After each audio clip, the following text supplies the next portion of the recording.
Shalom Bapak Ibu yang dikasihi oleh Tuhan. Saya percaya Tuhan telah menolong kita semuanya. Tiba saatnya kita akan kembali beribadah kepada Tuhan. Sebelum kita mendengarkan firman Tuhan, mari kita sama-sama berdoa. Tuhan Yesus, kami datang kepadamu pada hari ini. Kami bersyukur atas penyertaan Tuhan. Sepanjang minggu ini tentunya Tuhan telah memimpin kami semuanya, memimpin seluruh jemaat-Mu di tempat ini, memimpin setiap keluarga kami, sehingga kami boleh sampai pada hari ini. Itu karena kemurahan Tuhan. Kami bersyukur kepadamu Tuhan, dan sebentar kami akan mendengarkan firman Tuhan. Biarlah urapi kami hamba-Mu, urapi seluruh sidang jemaat, urapi kami semua yang mendengarkannya. Karena firman-Mu adalah pribadi-Mu sendiri yang kami harus memerlukan setiap hari, setiap waktu, setiap saat dalam hidup kami. Terima kasih Tuhan Yesus. Kami sambut firman Tuhan pada hari ini. Kami alaskan doa kami hanya di dalam nama Tuhan Yesus Kristus. Kami sudah berdoa. Haleluya. Amin. Puji Tuhan, kita akan mendengarkan firman Tuhan yang saya ambil pada hari ini di dalam surat 2 Timotius pasal yang ketiga ayat yang pertama. Keadaan manusia pada akhir zaman. Ketahuilah bahwa pada hari-hari terakhir akan datang masa yang sukar. Puji Tuhan, keadaan manusia pada akhir zaman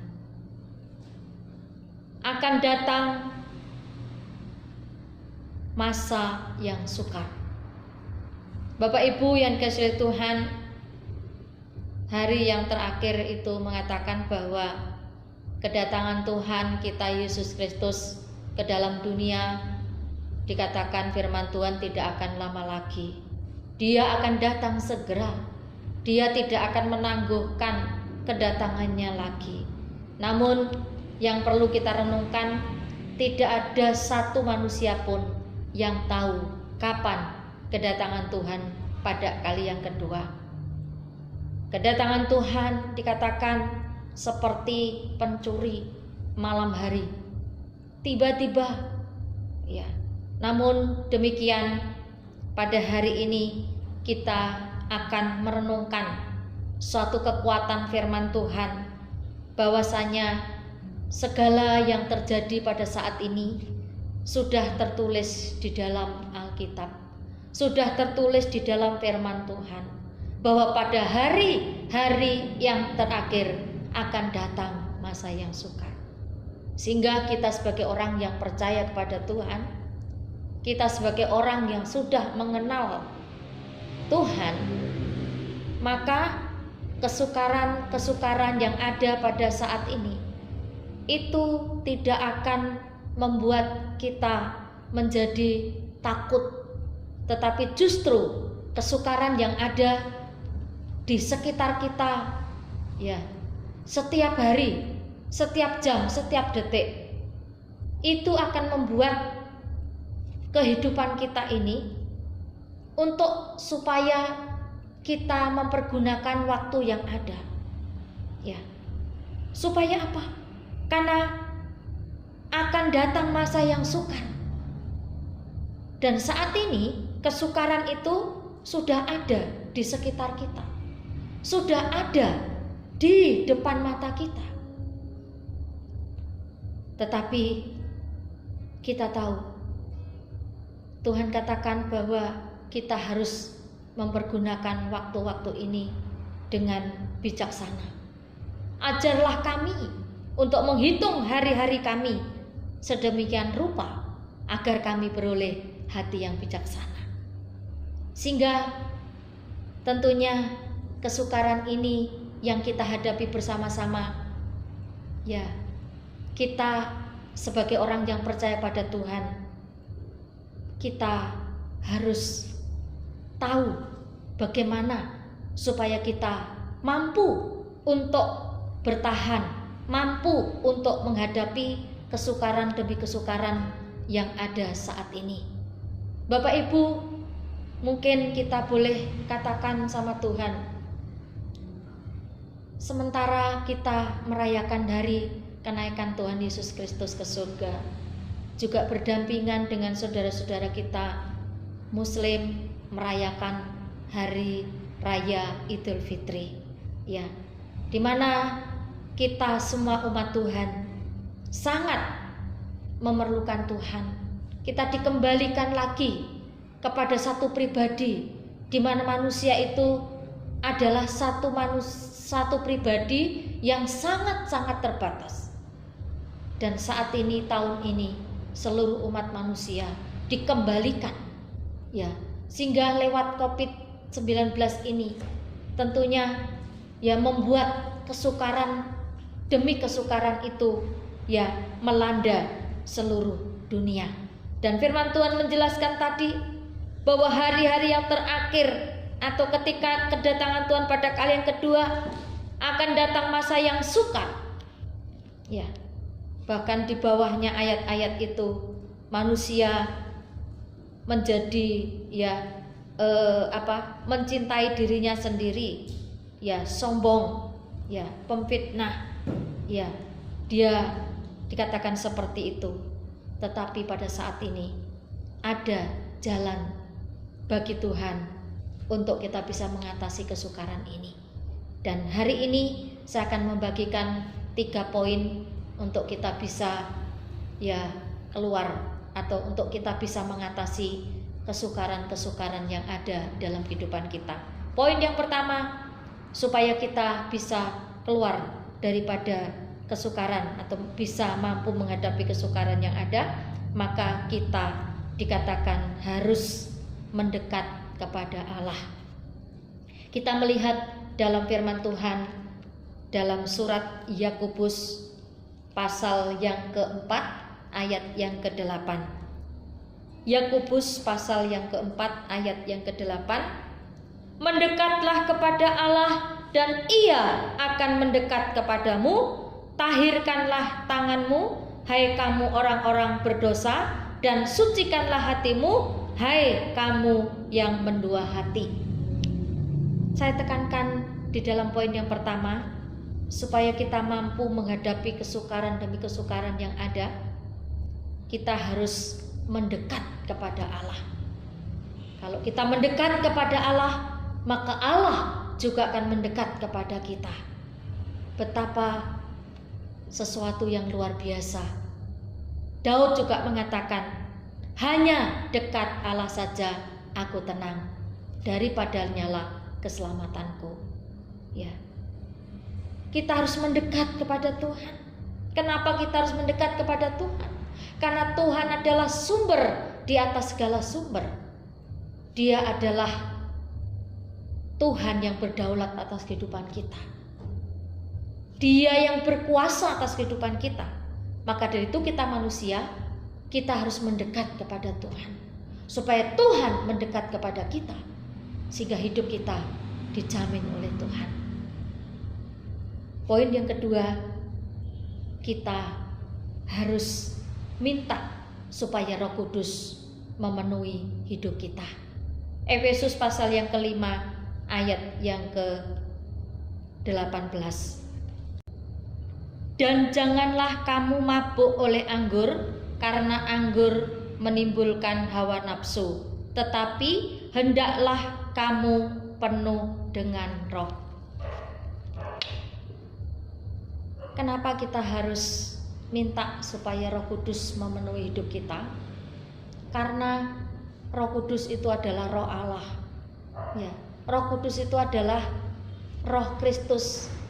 Kalau saat ini kita boleh merayakan hari kenaikan Yesus Kristus ke surga, Tuhan mengatakan, aku akan naik ke surga, aku akan duduk sebelah kanan Allah Bapa, tetapi aku tidak akan meninggalkan kamu sendirian sebagai yatim piatu, tetapi Tuhan akan mengirimkan Roh Kudus-Nya.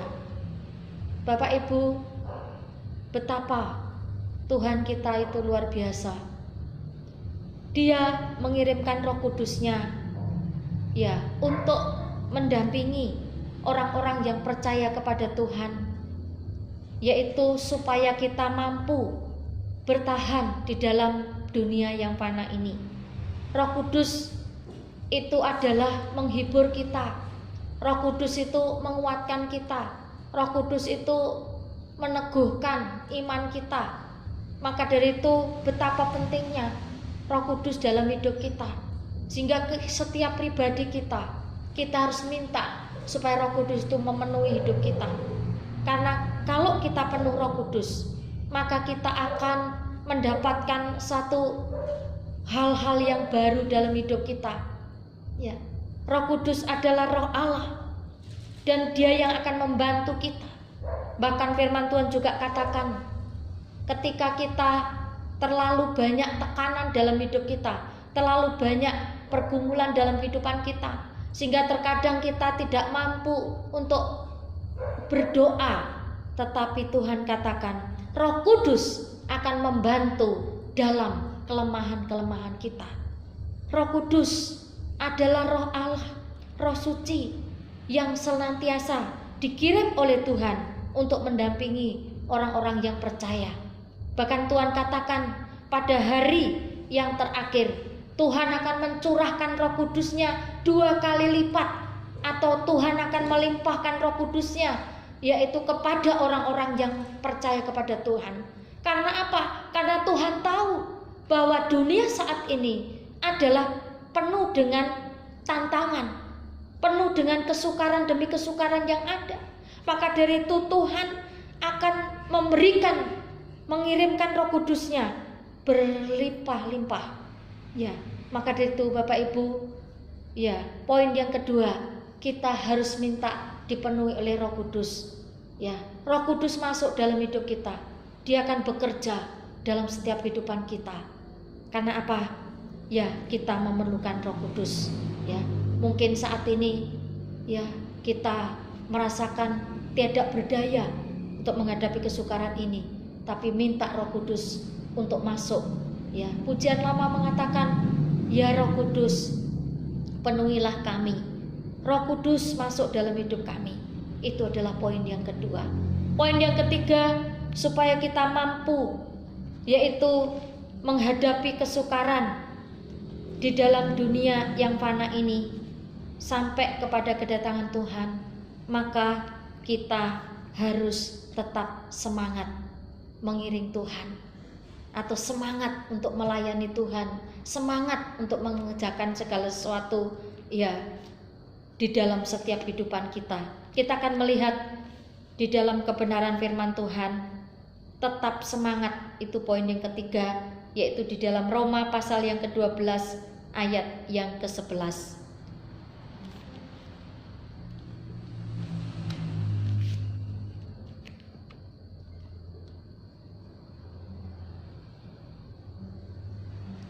Janganlah hendaklah kerajinanmu kendor, biarlah rohmu menyala-nyala dan layanilah Tuhan.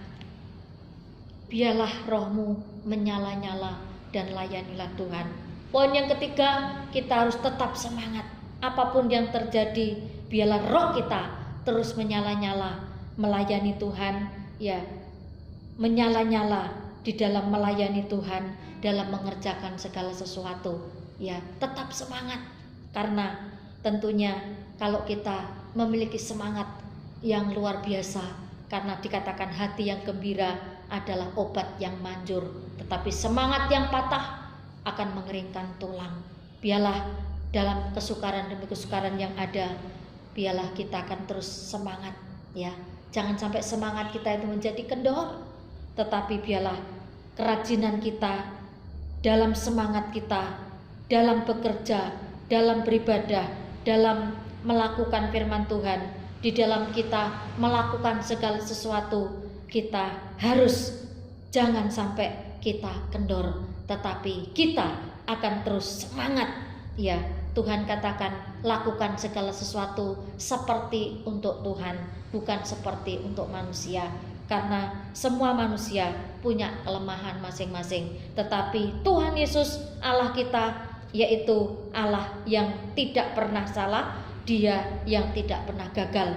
Jadi kita harus memiliki semangat, roh kita terus menyala-nyala ya, dan layanilah Tuhan. Kerajinan kita juga tidak boleh kendor, tetap semangat, karena ketika kita semangat maka kita akan bisa mengatasi segala kesedihan yang ada dengan segala penderitaan yang ada. Kalau kita memiliki semangat, kita akan bisa melupakan segala penderitaan ini. Kalau kita memiliki semangat ya, dan kita memiliki roh yang menyala-nyala, maka kita akan bisa melupakan segala kesedihan yang ada, karena Roh Kudus yang ada dalam hidup kita juga mendekat kepada Allah. Di situ kita akan menemukan Kristus secara pribadi yang sangat luar biasa itu. Puji nama Tuhan. Biarlah ketiga poin ini akan membawa hidup kita, perjalanan rohani kita sepanjang minggu ini, supaya kita akan terus memiliki ya hidup yang semangat ya,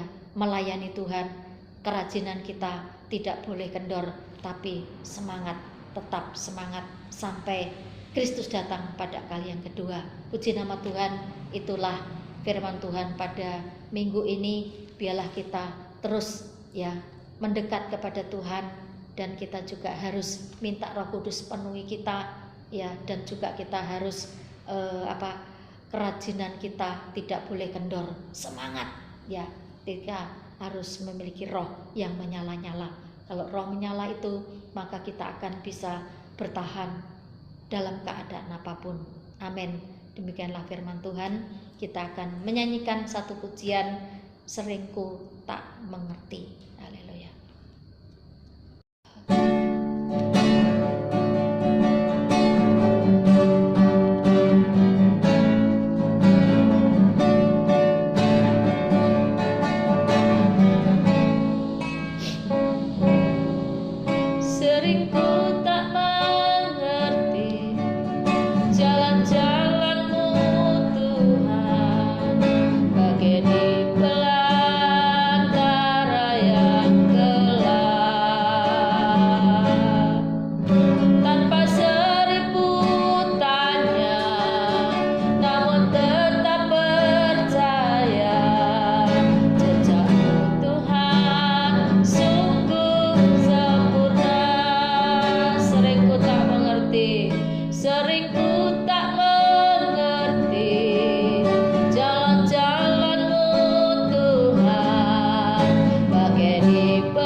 Terima kasih kalau hari ini kami sudah beribadah kepada Tuhan, kami sudah mendengarkan firman Tuhan, kami sudah memuji Tuhan, kami sudah berdoa kepada Tuhan. Dan saat ini Tuhan, sebelum kami mengakhiri ibadah pada hari ini, mari Tuhan memimpin perjalanan hidup kami, hidup seluruh jemaat Tuhan di tempat ini, seluruh keluarga kami, supaya sepanjang minggu ini kami mendapatkan penyertaan Tuhan. Biarlah kami mendekat kepada Tuhan, supaya Tuhan mendekat kepada kami. Kami minta Roh Kudus memenuhi kami semuanya, dan juga kami akan terus menyala-nyala tetap semangat di dalam Tuhan. Terima kasih Tuhan, kami menyerahkan keluarga demi keluarga jemaat. Tuhan memberkati setiap usaha pekerjaan, Tuhan memberkati masa depan anak-anak kami. Terima kasih Tuhan Yesus, kami menyerahkan tubuh jiwa kami dalam tangan kuasa-Mu, dan sebentar kami akan tutup ibadah. Kami mengangkat tangan kepada-Mu untuk kami menerima berkat daripada Tuhan untuk perjalanan hidup kami sepanjang minggu ini. Terima kasih Tuhan, curahkan berkat-Mu bagi kami sekalian, bagi seluruh jemaat Tuhan di tempat ini. Curahkan berkat Abraham, curahkan berkat Ishak, curahkan berkat Yakub, terlebih curahkan berkat damai sejahtera yang melampaui segala akal, akan terus melingkupi hati, pikiran dan jiwa kami mulai hari ini sampai selama-lamanya. Kristus datang pada kali yang kedua, menjemput kami semuanya menjadi mempelai perempuan Kristus yang tidak cacat celah di hadapan Tuhan, juga di hadapan sesama kami. Dalam nama Tuhan Yesus Kristus kami akhiri ibadah pada hari ini. Haleluya, amin.